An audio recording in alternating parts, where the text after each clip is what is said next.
Hey, welcome to another episode of the Learn to Code with Me podcast. I'm your host, Laurence Bradford. In today's episode, I'm going to be talking about a mother of four who went to a coding boot camp and what that experience was like. All of that is coming up after this quick message.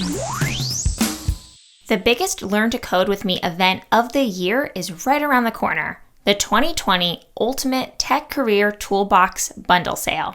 Basically, once a year we convince a bunch of coding course creators to allow us to sell their product as part of a larger bundle. This year, you can save over $3,700 in premium tech and coding courses. Here's the catch though, the sale is happening for 5 days only. And this year, it's happening from Monday, June 22nd to Friday, June 26th. You can find out more at learntocodewith.me/toolbox2020. And we're back. In today's episode, I talk with Bekah Hawrot Weigel. Bekah is a mother of four who lives in Ohio. And I think for the first time in Learn to Code with Me podcast history, I have someone who is a self-taught developer. Not only that, her husband is a self-taught developer as well. Her story is so fascinating. We talk about how she is balancing working from home during COVID-19 with her 4 children at home and her husband. We also talk about how she started learning, how coding helped her PTSD, and why she ultimately decided to go to a coding bootcamp, and so much more. The reason why I invited Bekah on is because her story is fascinating. And I think you're really going to enjoy it no matter where you are in your life or your Learn to Code with Me journey. All right, enjoy. Hey, Bekah, thank you so much for coming on the show today. Hey, thanks so much for having me. I'm really excited to talk to you. And just to get things going, I would love to hear about how you first got started in software development. Okay, so I'm a career changer and I taught college English part-time for 10 years before I got into software development. And the way that I got into it was not the typical story. So when I was giving birth to my 4th child, I had some severe birth trauma. 2 of my organs ruptured and the doctor sent me home and told me I was fine, which I wasn't. And then a month later, I had major surgery, which was really complicated and left me kind of hung up on the couch for a long time, but also with a lot of mental health issues. So I had PTSD, anxiety, panic attacks, and depression. And I just felt really lost at the time. And so my husband he is a software developer, and he encouraged me to learn coding, which I thought sounded insane because I literally felt like I had lost my mind. And he's like, here's one more thing, try it. And so finally he kept bugging me. And I thought, well, all right, if you shut up, then I'll do it. And so I started Free Code Camp. And what I found was when I was coding, my PTSD was like calmed and I was actually able to feel relaxed. And so it was really therapeutic because I was cycling these memories from my trauma probably 1,000 times a day. And the only time it would stop was when I was coding. And so that's kind of how I got started, and it became therapeutic. And then I kind of fell in love with it along the way.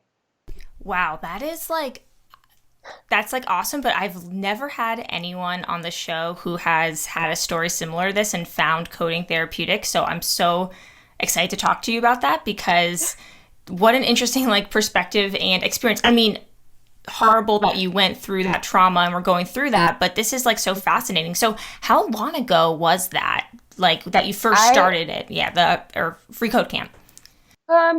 Okay, so the trauma was about 3.5 years ago, and I think I started 2.5 years ago, just a little bit at a time. So I would do about 15 minutes of coding on Free Code Camp, do a couple of the activities, and maybe every couple of days. And then until I just kept progressing, the more that I liked it, the more that I did it. And then when I finally entered boot camp, then I was so consistent with doing it every day. So, okay, sorry if you already mentioned this, but what were you doing before? I think you did say this quickly, but what was your career before this? I was an adjunct English instructor for 10 years. Okay, right. So at a university, so standing in front of a classroom. Okay. So I'm assuming you never went back to that since you started coding. I did. So all through my trauma, even when I was in the hospital, I was still teaching. I was teaching online. And then I think I did another semester after. And then one of the interesting things is, I'd been doing it so long that I almost forgot what it felt like to really love what you're doing. Because I think at some point, like the joy in teaching went away. It was really kind of clouded by school politics and things like that. And when I started learning to code and I'm learning this new skill, I'm like, I really love this. Like, I want to get up every day and do it. And at that point, I think that's right about the time I entered Flatiron School, and I knew, this is going to be more than just a hobby for me. This is going to be a new chapter in my life, and that's when I stopped teaching. Mm-hmm. So I may be jumping around here, my list of questions, but I'm just very curious. What was it like when you were learning initially, and even when you're going through Flatiron School, because you have 4 children, and I assume they're all pretty young, right? Like you had just basically given birth, started learning to code, and then went to a coding boot camp. Yeah, it was challenging. So at the time, I had a 1-year-old, a 3-year-old, a 6-year-old, and an 8-year-old. And we had transitioned them from homeschooling into going to school. So 2 of them were in school, and then the 2 youngest ones were at home with me. And it was, the whole scenario was challenging because I was redefining my life. I had never imagined that this would be a part of my story. So people ask you that question, what's your life going to look like in 5 years? And like, I never would have dreamt that this is what my life would have looked like 5 years ago. And so it was not only was I redefining what my career was, but I was redefining who I was as a person coming out of a trauma. And so I really had to I find schedule very comforting. And so I was working hard to find blocks of time. And so eventually what that turned into was I was waking up at 4:30 in the morning and coding a couple hours before getting the kids to school.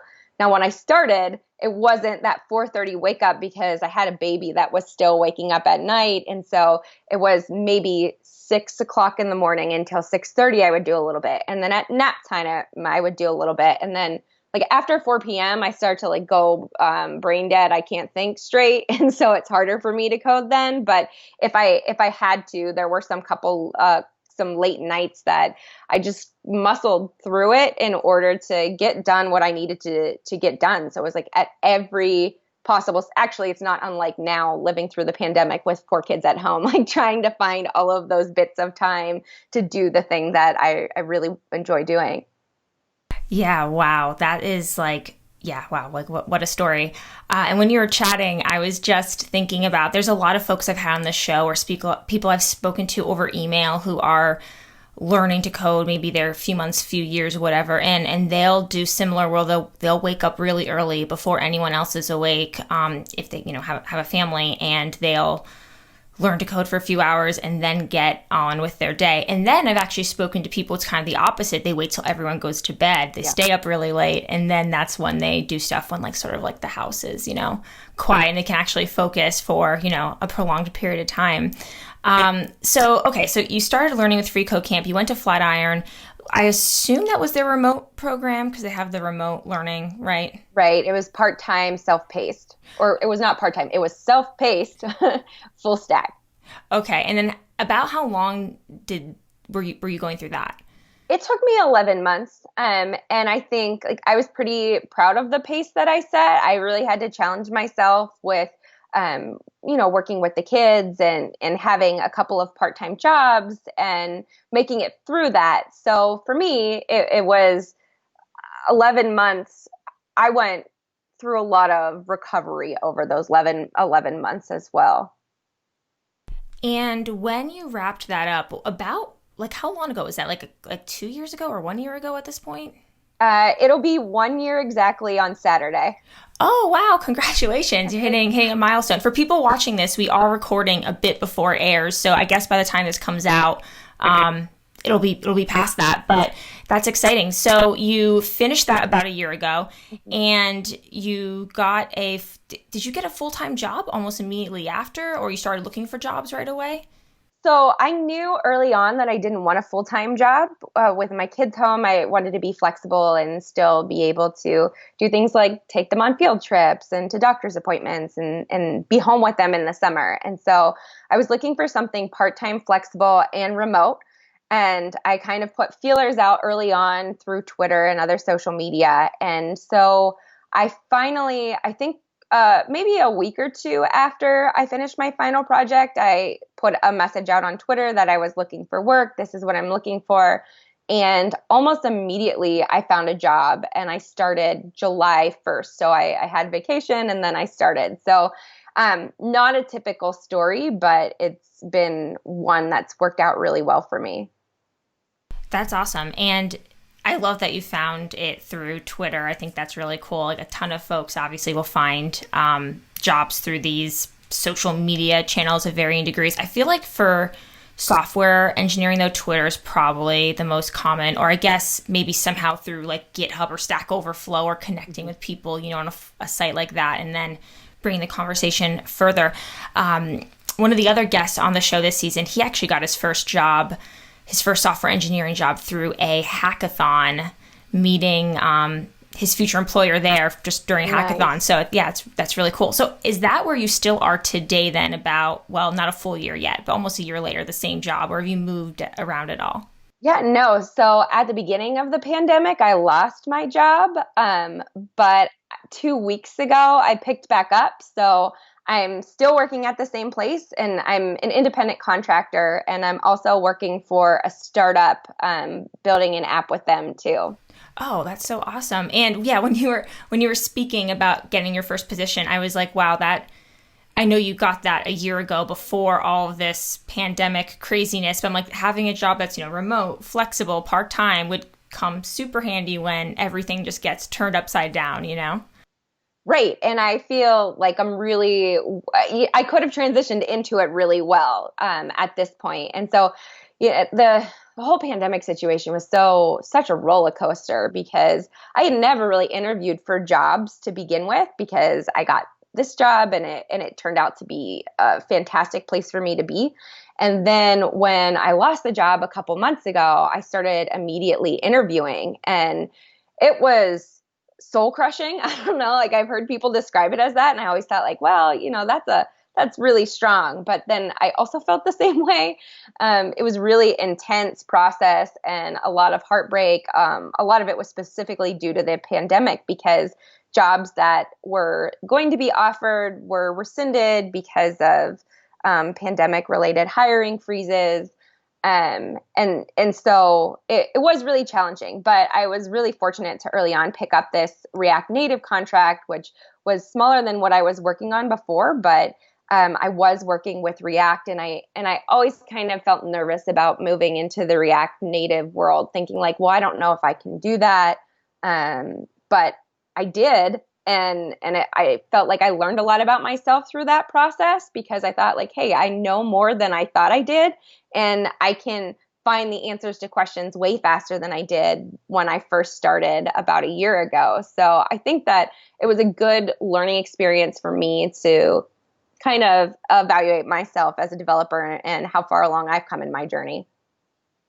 Yeah, wow. So when I booked the interview with you, I didn't realize everything you had gone through, I guess, in the last year, because I'm sort of laughing. It's like you have 5 different things we could talk about, because it's like job searching during a pandemic. That's like a whole thing itself, right? And then being, a mother of 4, transitioning into tech later in life, going through a coding boot camp, that's a whole other thing that's could be its own theme. And then probably a few other things as well. So wow, what an interesting story. So okay, so you do have 2 jobs now. You went back to the one you were working at before, and then you have this other contract, but they're both part-time, they're both flexible. I would love to just hear what your day. So I kind of want to break down 2 questions. What was your day like maybe before the pandemic? Yeah. Maybe it changed a lot, maybe it hasn't. And then what's it sort of like now that you have, the kids at home? I assume your husband is at home too. Mm-hmm. What was he at home before?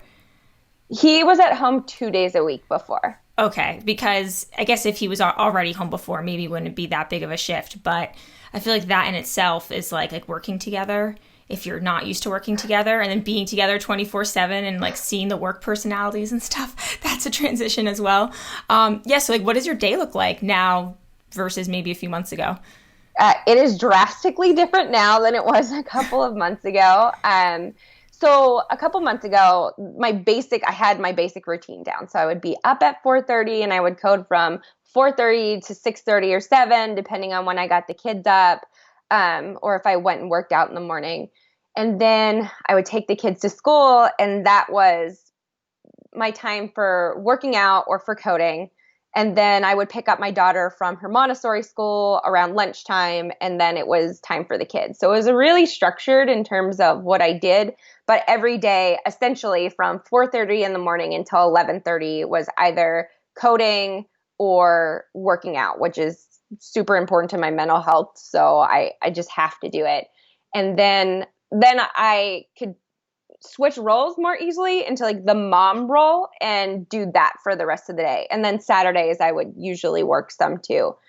Now there's not that clear distinction of like my dev role and my mom role, because my kids are home all the time. Luckily they're done with school this week, but it was a real challenge moving into school at home, trying to interview, trying to work and do all of these things. And so it's become a bit sporadic.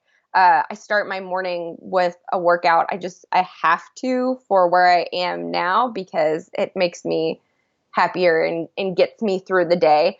And then I try and move into a little bit of coding, but it's like coding, help a kid with school, coding, make a snack, coding, play outside, And so like there's this just constant flow of trying to be everyone at once, which is really challenging.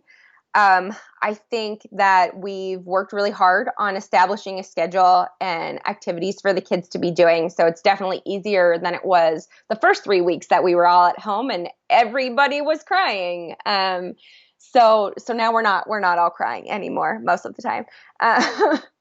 But it's just this constant, I feel like I'm constantly doing something from the time I wake up until the time I go to sleep, and there's never any clear distinction of what should be done at what time.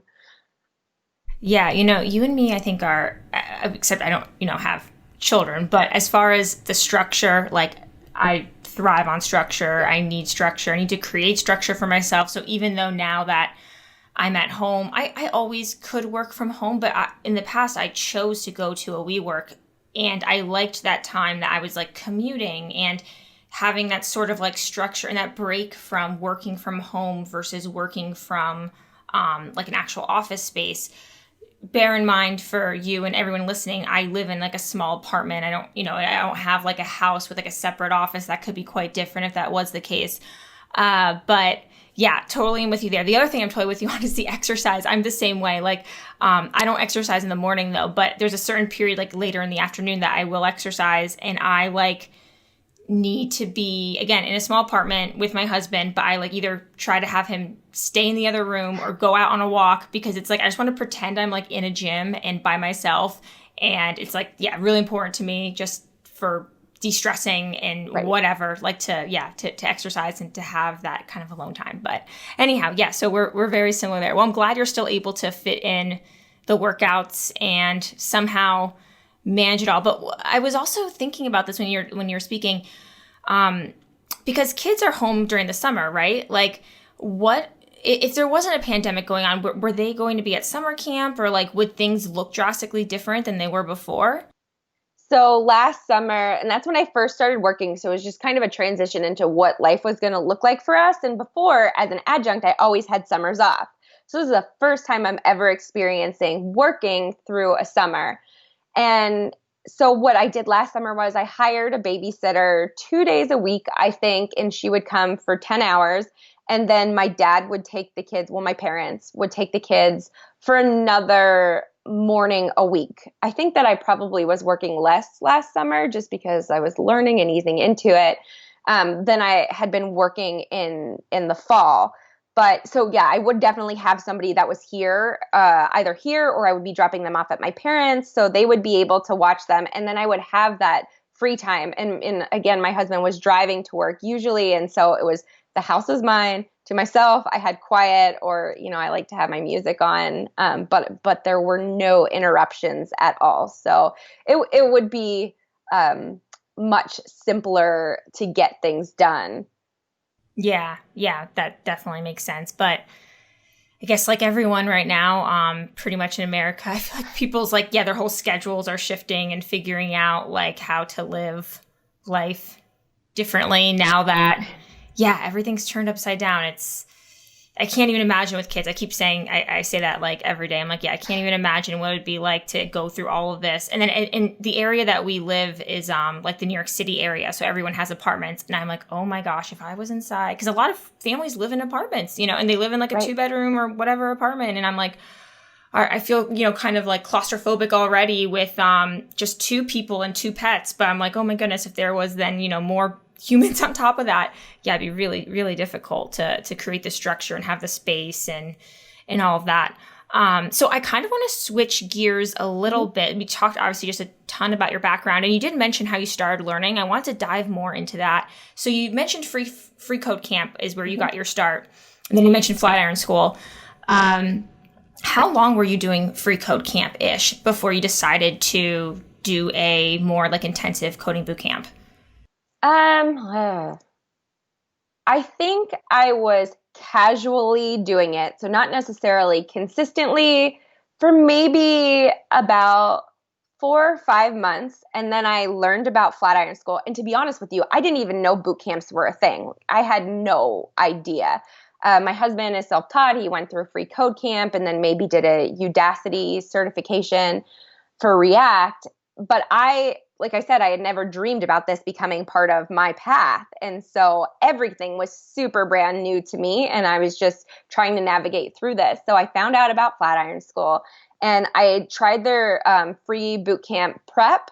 And I just loved it. The way that the curriculum spoke to me, the community that was around there, the encouragement of the people that were there was really important to me. I think the co-founder and dean of students, Avi Flambaum, was super supportive of me in the beginning. And so I just kind of had the sense like if I want to continue this, I want to do it in a community that's supportive, that values the student where they are, and not just as a student, but as a person and a human being and as a member of the community.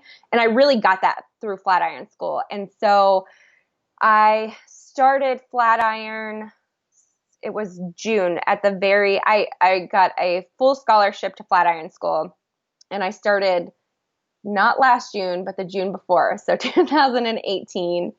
And then I really was able to dive into it because I had burnt out with Free Code Camp in JavaScript. I was like, I'm never going to be able to do JavaScript.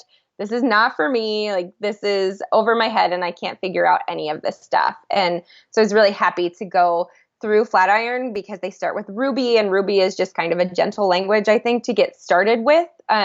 So it really made it something that was enjoyable and something that I thought like, okay, I can do this. And I had thought, I will probably get a job doing back end and never work as a front end dev because I struggled hard to really learn those concepts. But, here I am as a front end dev. So. Yeah, that's so, you never know where things take you. And I know like when I was first learning, and this feels like so long ago, but yeah, JavaScript was really hard and discouraging, and I would give up all the time, and then I would want to like never even do it again. And then I would regret not learning it better because then because it just is so used, like I would need it for something really simple, like fixing something on my website, and I'm like, oh gosh. Anyhow, so I could definitely relate to that. I'm sure a lot of people listening can too, because I know so many people will say everything was going great, but then I started doing that and now I just feel like I don't know anything. Like I feel like I'm back at, zero. So I'm sure a lot of people will like hearing you say that. I was also wondering like if your background as an adjunct professor and working in humanities and all of that, has any of that translated into what you're doing now? For sure. I think that I have a master's in English, and it was maybe one of the best things I could have done to prepare me for where I am now, because so much of what I was learning for my degree was how to research, how to dive into complex topics, how to think more theoretically about things. And I think that, maybe people don't see that when they think about learning English. But what you're essentially doing is preparing you to read docs and to apply that logic to what you're doing. And then if you think about it in terms of language, like we're looking at sentence structures and we're looking at poetry and we're pulling it apart and finding the different techniques that are used and things like that. And I don't think that that's unlike code, because everything that you write, there's a structure to it. There's an approach to it. And I think one of the things that was really important for me to recognize as I was learning was that there are different styles of coding in the same way that there are different styles of writing. So, somebody might write really long. You might find an example online and think, I know that this happened for me at least. I looked at an example and I was like, this is the way that you do this thing. But then that didn't work for me. And then I looked at another example and they did it in a much different way. And I kept thinking, like, what is going on here? And then it was just in the approach and in the style of the coder. Neither of them were wrong. Both of them worked in the context of the project. But it was just implemented differently. And so kind of learning the different styles of the people that you're working with is a fun thing to do. I don't know. There's like a personality in the code that you write. And so I think that understanding text and understanding how to break things down was really helpful in learning how to understand and write code. I've never heard anyone make that comparison before, but it makes a lot of sense. And that is a really interesting way to think about how people have different writing styles and the same thing can apply to code. And yeah, it's really cool. The one thing that, and I have had a fair amount of people on the show who transitioned from music to software engineering or similar. And we've always talked about how writing and reading music is maybe similar parts of the brain as, writing and reading and understanding programming. I'm not musical though, so I don't know from firsthand experience what that's like, but from others I've talked to in the past, it sounds like there can be a lot of similarities there for someone who's really great at music. So that's interesting to hear. Similarly, how it can be for someone who studied English and writing and all of that. Do you still write today? Whether it's blog posts or things for your work in some way, like documentation or something? I try and keep up with my blog, which I was doing a much better job of doing when I wasn't working so much. So now I think it's been a couple of weeks. I've got a blog post. It's sitting there. It just needs to be edited. But for me, I write a lot about my journey because that's important to me. And I know that when I was learning how to code, it was really helpful for me to hear other people talk about their struggles or their pain points, because then I didn't feel so alone in what I was doing. Because there were a lot of times where I had self-doubt, why can't I get this? Why is everybody else getting this and I'm not? So for me, it's more important to write that right now than it is to write some technical content. And so, yeah, I write my blog. I still write creatively. It's just really important for me to balance my brain in terms of, logic and creativity.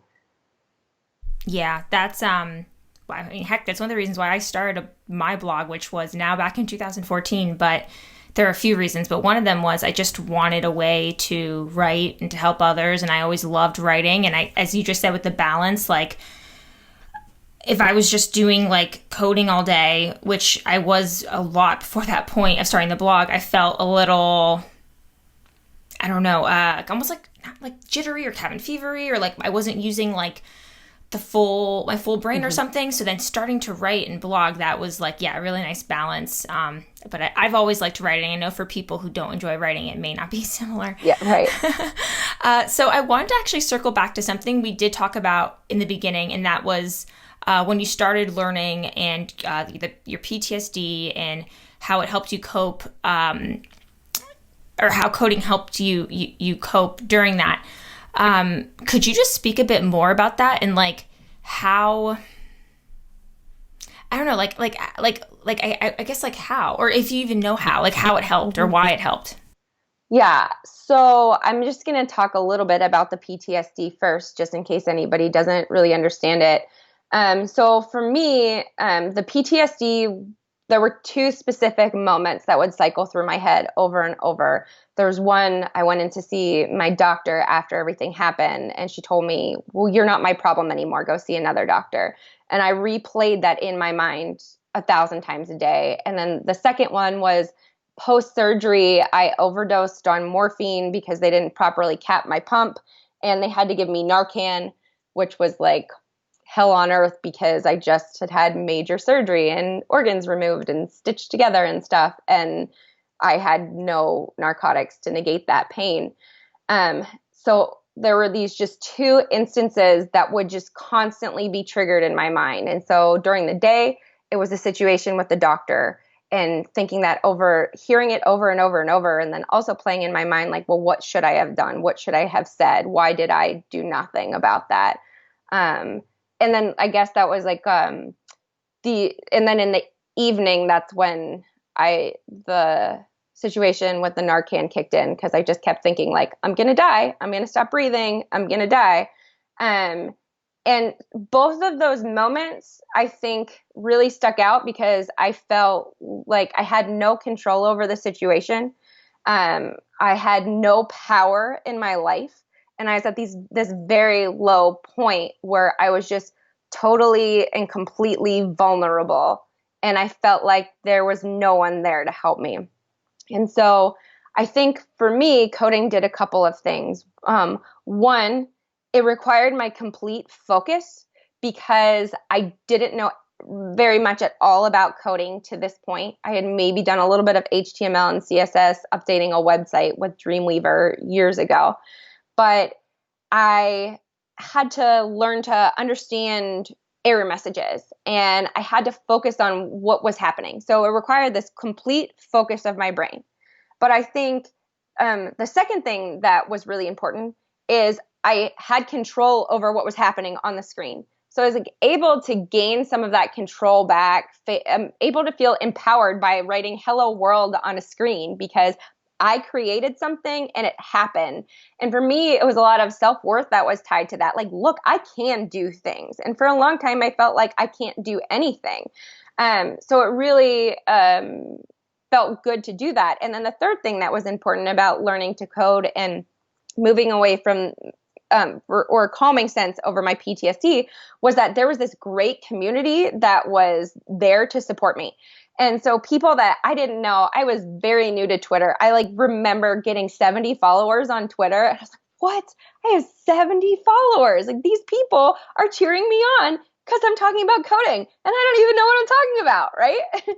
And so, I met a lot of moms through different moms coding groups, and they were going through the same thing, and we were able to kind of cheer each other along. And to have that sense of community was super important because I felt isolated in where I was for so long. Like, I'm the only one that has experienced this thing that's happened to me. And like, it's 1% of the what happened to me during labor and delivery happens to like 1% of people, and the percentage of those people that it happens to in the United States is so much lower than that. And so I did feel like in this bubble of like, I'm the only one that understands what I'm going through.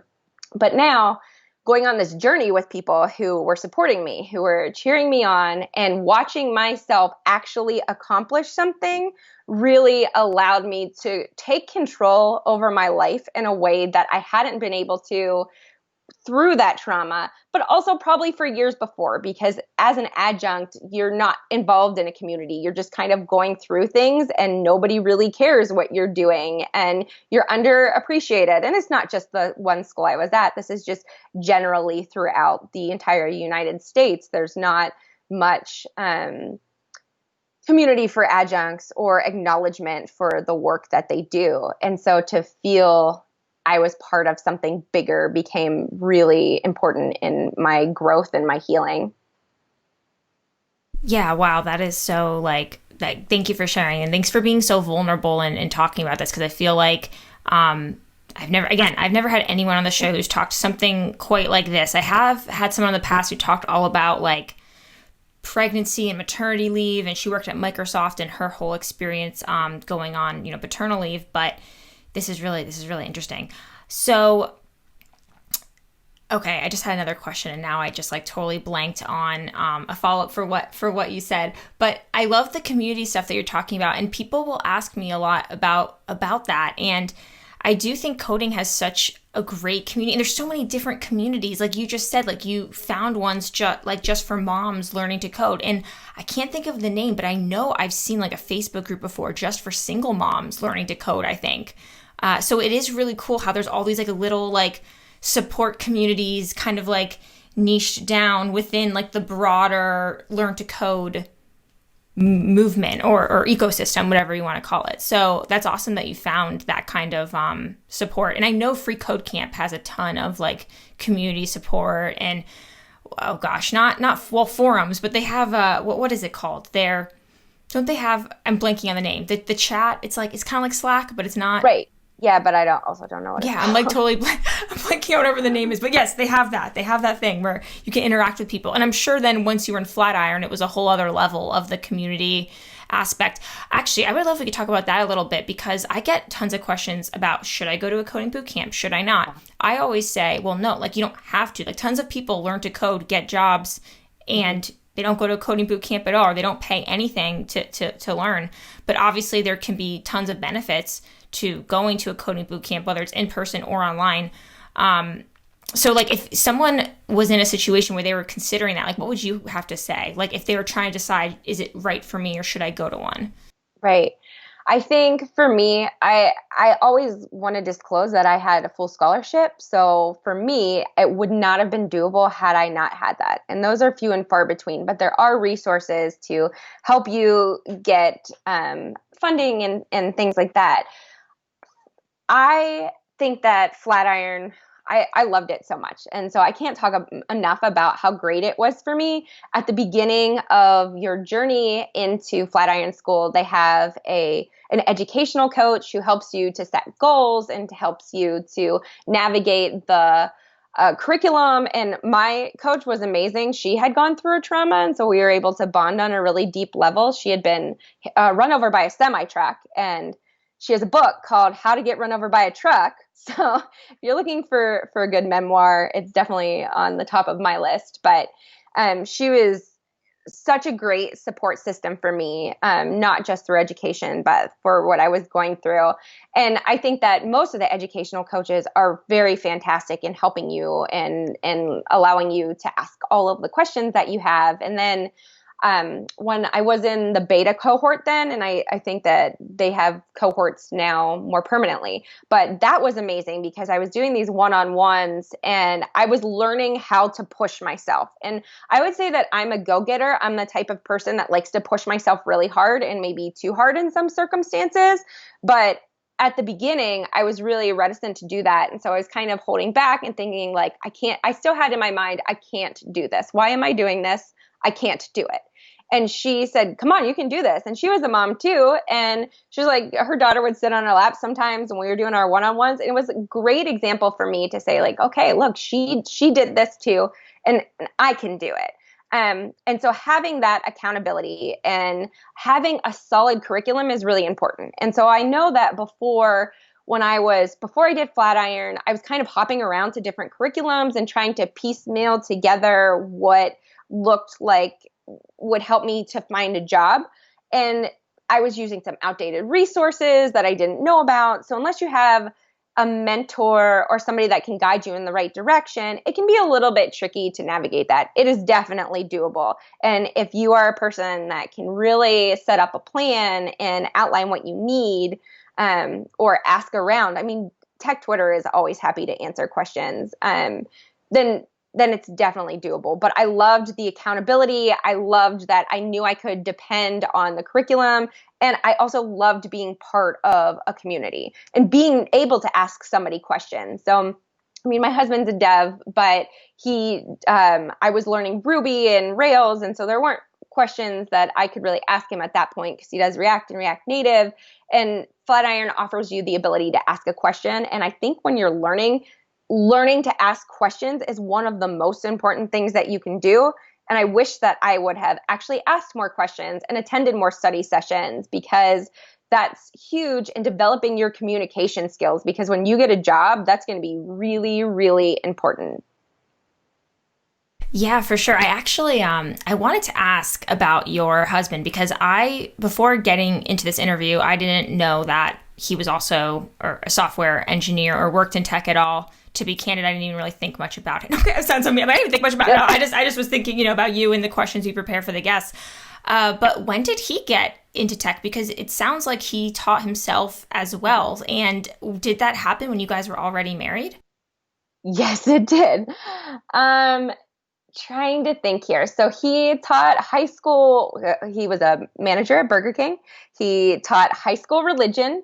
And then he was working for this Catholic school, and he didn't have a teaching degree. He had a business degree.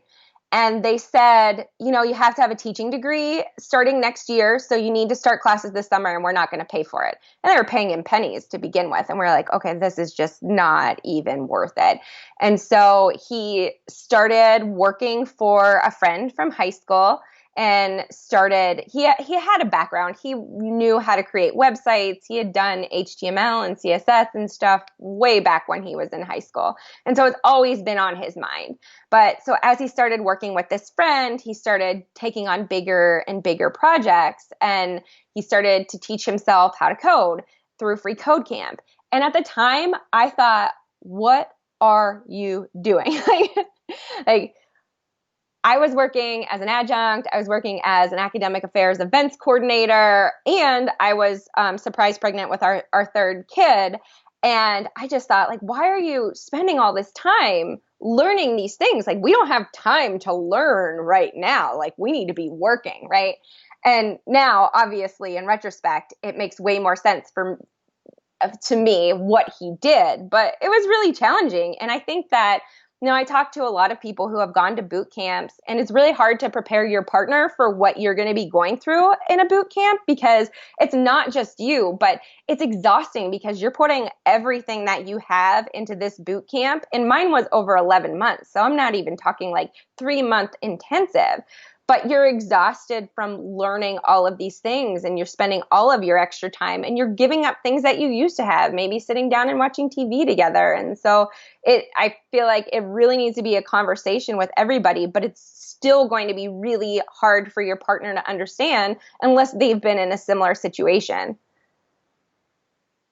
Yeah, and I guess lucky. I mean, he I'm sure was very understanding and knew what it took and how hard it was and everything. So, wow, that's so. Yeah, you have so many interesting angles to your story here because your husband is also self-taught. You're both self-taught. Now you're both working as developers. So by the time that you began teaching yourself, he was already working full time. I'm assuming, yeah. And I want to say, so he did find a job, and he was working as a developer at a small university.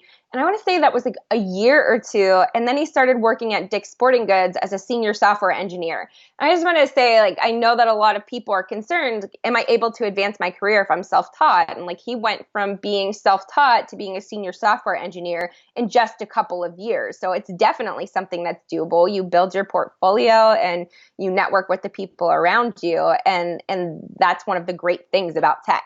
Mm-hmm. Wow. Yeah. And I don't want to talk too much about his story because obviously this is your interview, but it isn't very, it's interesting that you're both self-taught. Again, I don't know if I've ever spoken to anyone that was a married couple where both people were, or maybe they are now even, because I started the show in 2016. So a lot of time has gone by since the early folks I spoke to. Nonetheless, I keep losing these questions I was going to ask. I'm so mad. I was like, wait, I just had such a good one. And then I'm rambling on. Oh, shucks. Okay, if it comes back to me, I'll have to think of it and re-ask. But, oh man, I'm mad because oh well. I had to do with him and him learning, but all right, whatever. But did he help you though in other ways? I guess you did go to Free Code Camp, probably because that's where he got most of his education from, right? His self-taught education. Right. Yeah. And he live streams for Free Code Camp too. Oh. So it was just a natural place for me to start. And once I think that, having somebody that's gone through the journey before that can kind of reassure you. When I graduated Flatiron, I felt 0% ready to apply for a job. That's not reflective on Flatiron at all. That is reflective on my view of myself, where I just thought, like, I'm not ready. I'm never going to be ready. Like, I'm probably not. The first position that I interviewed for was a tech adjacent job where I would just be talking to tech companies about open source and trying to get them to support open source. And I thought, like, that would be a great job for me. I know about tech, but I'm not good enough to code. And he said, nobody feels ready to apply for a job. He said, you just have to do it. You just have to put yourself out there.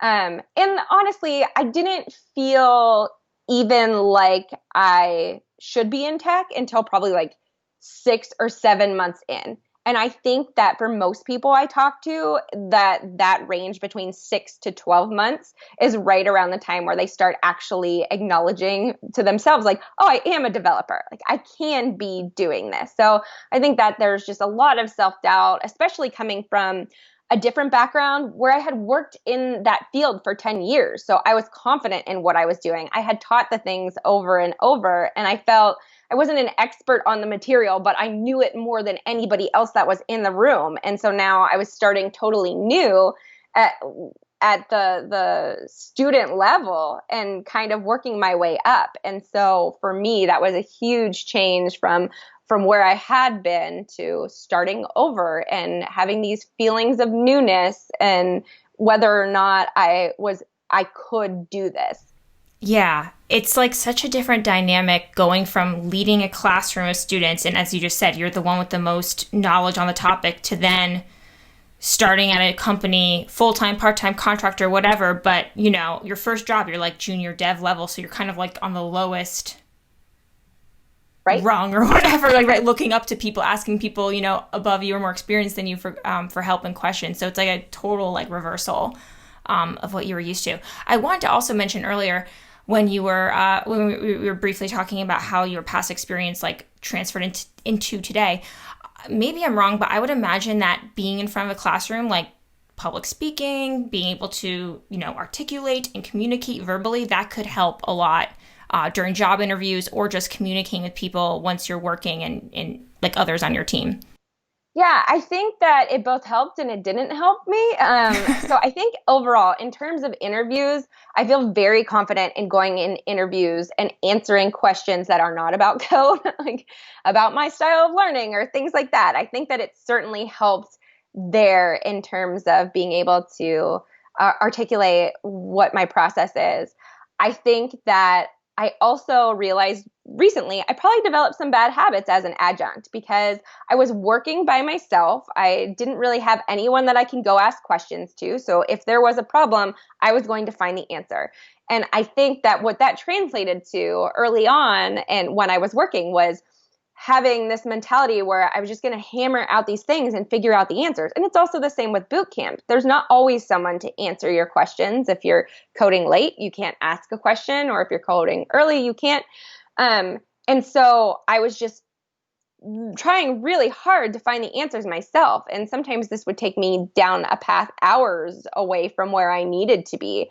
And so what I needed to realize was, hey, there is somebody that I'm working with who is an expert and who is a great teacher.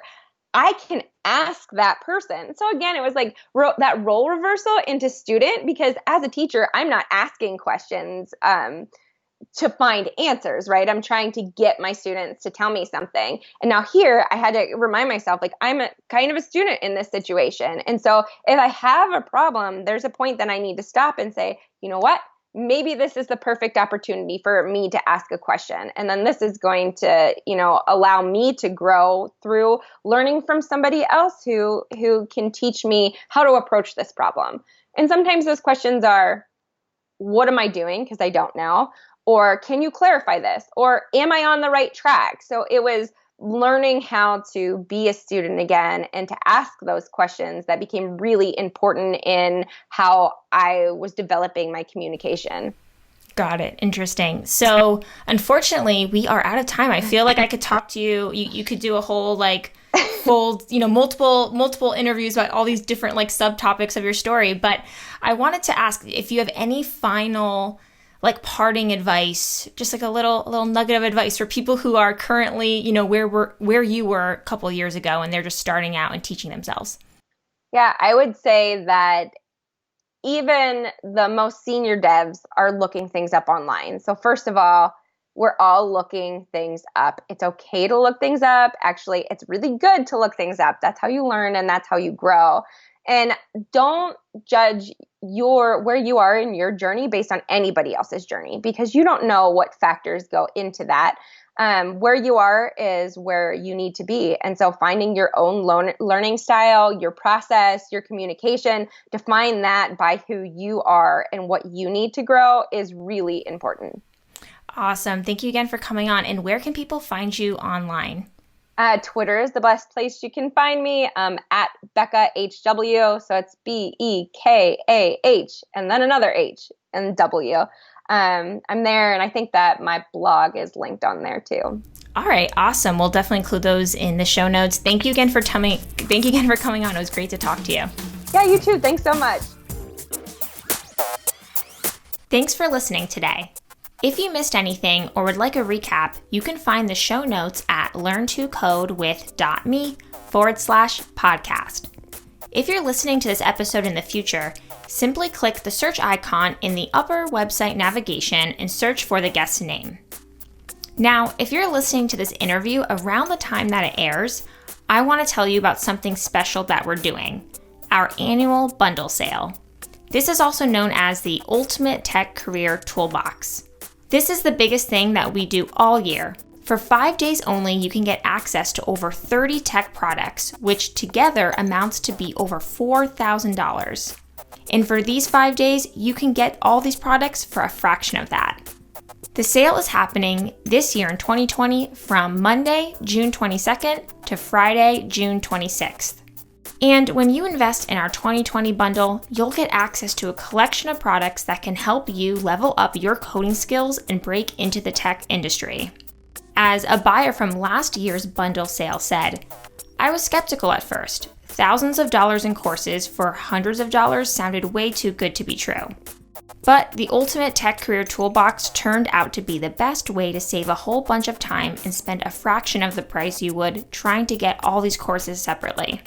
Get notified when the sale opens up by signing up over at learntocodewith.me/toolbox2020.